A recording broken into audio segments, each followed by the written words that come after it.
Assalomu alaykum. Tahoratni qandoq olaman? Oldi bilan tahorat elishni ko'nglimizda niyat qilamiz.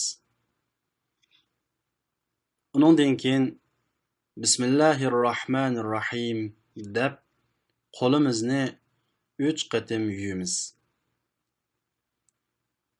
Uningdan keyin og'zimizni, uningdan keyin burnimizni 3 qatim chayqaymiz. Uningdan keyin yuzimizni quloqdan quloqqacha, ustidan peshonani, ostidan ingakni qo'shib yuyamiz. Uningdan keyin ikki qo'limizni jaynakni qo'shib yuyamiz.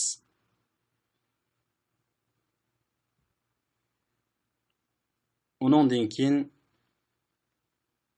boshni ikki quloqni qo'shib qo'lni ho'llab silaymiz.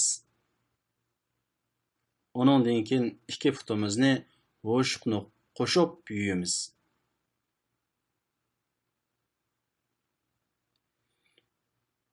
Tahoratni buzg'ich ishlar qaysi?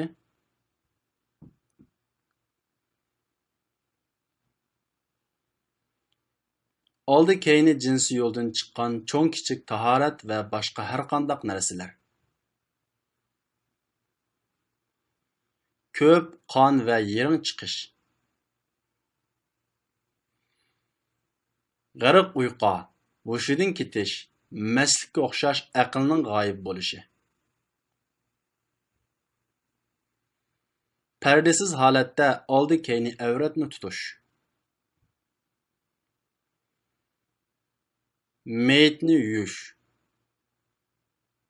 Mana bular tahoratni buzg'uchi asosliq ishlar.